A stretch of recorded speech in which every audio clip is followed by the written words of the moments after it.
Today I'm sharing day 10 of Gina K Designs 12 Days of Christmas box.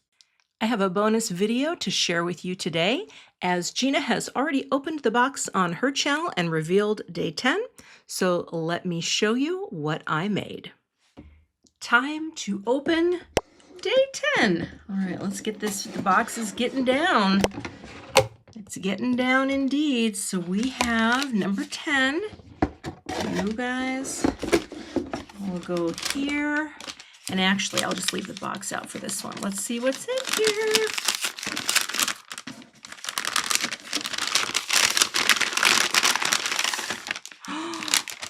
What? Oh my, for cute. Gina now has a little baby spatter paint. Oh, I couldn't love this more. And it's in one of these little tiny tubes, and I bet you anything, could be wrong, but I think I'm right. Oh yeah, it has a brush built in, which means you can spatter with the brush. Okay, this is gonna be fun. Okay, gotta make a card so that I can use the spatter paint. For the card that I wanna make today, because I fully plan to spatter, I went ahead and I used the chalet background, which was the gift on day 7. And I will show you here because I stamped, wrong side, I stamped and embossed in weight on a piece of Gina's heavy base weight. So you can see that pattern. And I am going to create a very pretty sort of wintry, cool tone blend using sea glass, light orchid, and light lilac. I love these colors together. I think they are so pretty. And of course they're analogous colors, so they do basically follow each other on the color wheel. So I will speed this up a bit, and of course I'm going to wipe off the color off of the embossed area while I go, because it's, basically an embossed resist. So let's get started. I love this technique because it's hard to mess it up and go wrong, especially if you work with 3 colors that are, as I said, analogous, because they can overlap and they're going to look great together. You're not going to create any mud. So I've got 3 areas of the light orchid, and I am wiping off the excess ink that sits on top of the embossing, right, as I go, just to keep it clean and tidy. And here, as I bring in the sea glass, I can overlap a little of the purple, and then it turns into, well, basically it looks more like the light lilac. So it's really cool how these colors work together. Now the light lilac is a little bit darker, and that just ties it all in beautifully. So easy to do, so quick, and even if your embossed image isn't perfect, it's still going to look great. And you can come back as I am and just adjust as you go. And now I have this big, beautiful pattern. It's very pretty. It's very, I feel like it's very holiday, but I'm going to trim this down and then I'm going to spatter. I had a little idea. I am going to make a frame out of this. And what's cool is that I can save the inside for something else, but let me cut this out and show you my idea. I want to use this design as a frame. I can set this aside for something else at another time, but I want to create a spattered pattern for the background, and this I will just pop up a little bit. I have no idea which one of the greetings from the kit I'm going to use yet, but let me get the edges masked off, because I want to contain the spatter to the inside of the frame. I actually cut some masking magic here, and I know it might seem like it's being extravagant to use it, but you know what? I have so much of this stuff because I buy it, and then I think I'm not going to use it, and I actually cut it the wrong way, but that's okay. I'm going to mask off all the edges with masking magic. And that way it will just protect the framing part of my card, okay? And I'll just go all the way around. All right, and then one more piece. I'll get in there. And then I'll get my box out so we can add some spatter. Go right there. Great. So bring the box in.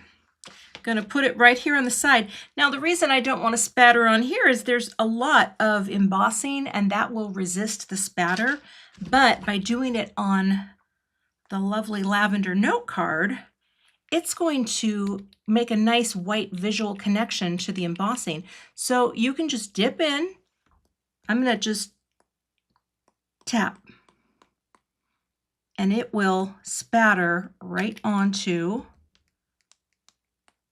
your card. Now, if you want, you can also do where you dip a paintbrush in, and I'll show you that because I always keep little extra paintbrushes handy for spattering.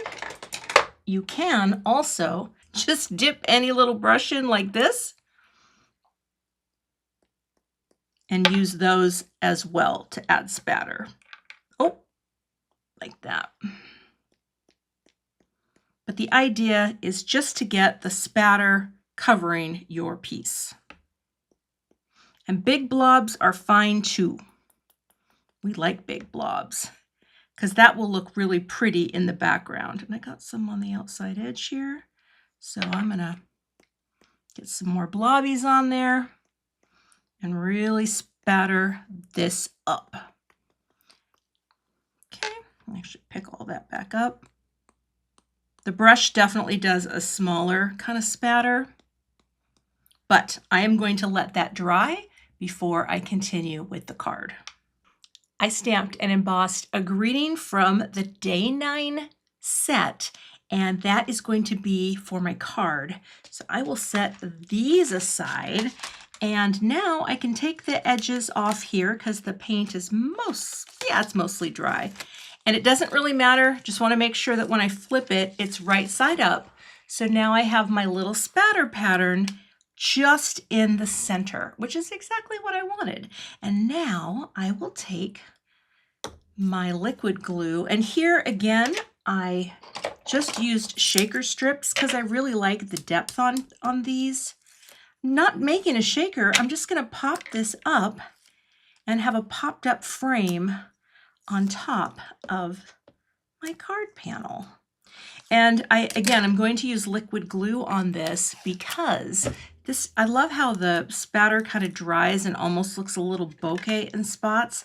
I took a paper towel to it and kind of sopped up some of it so that it would dry faster. And now I'll put a line of glue all the way along the foam squares. And again, that's why we love our little foam tip, our little fine tip bottle. Here, my finger's stuck. And this will give me a little bit of float time before I place this frame where I've used that background stamp. And we're just going to put it right down on the card like that. I think it's funky. I'm also using the same depth here of shaker strip because I thought it would look nice to have them all be elevated. And then again, that liquid glue gives you a little float time. I think I'm going to put it up a little bit here because I'm going to show you the plan is to bring in some sequins. So this is just up a little bit off the center, okay, right in there. And now we'll come up with a sequin pattern to add to the inside. To finish off the card, I've just got a pattern of the sequins from the Day 3 embellishment mix. And of course we have our glue. And I'm just going to, and I mean, do you remember the shaker that I made on Day 3? Okay, these are going to last you. There's a lot in here. So I will just go through and place these down for a little shine on the inside of this card. Oh, I gotta get my fingernail in there. Make sure you use enough glue when you have these.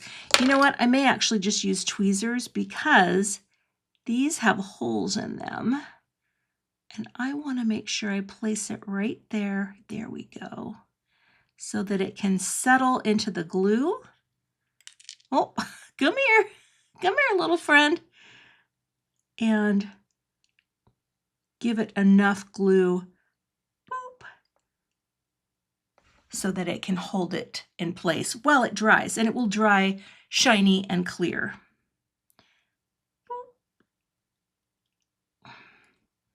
Here we go. And they're so cute. These big sequins are like these little flower cups, and they're so cute. So you can make sure that they're sitting straight up. And because this frame is so popped up, your little flowers here should be just fine, because they are not. I'll see if I can just do this one here. They're not going to get hit by the envelope. Get in there like that. But again, you have to let it dry. All right, get you guys here. I just like using my picker so much more, but you just have to remember that you're going to get glue on your picker because there's a hole in there. Boop. All right, and a couple more. Oh, let's get that straightened. There we go, because I want it to be nice and even. You go here. Boop. And the last one here, like that, and release. And then you can use your pointer end there to finish it off. And that's my finished card project, which I think that is really, look at the cute dimension of the little embellishments, but then the background spatter. There's just a lot tying this all together, and that finishes out the card for day 10. I'll have links to all of the other products I used to create today's card in the YouTube description box, and I'll also have a link to Gina's video for day 10. If you're new to my channel, I'd love to have you become a subscriber today. Just hit that subscribe button and be sure to hit the notification bell so that you don't miss the next time I post. Here is another video you may be interested in checking out, and I will see you in that video.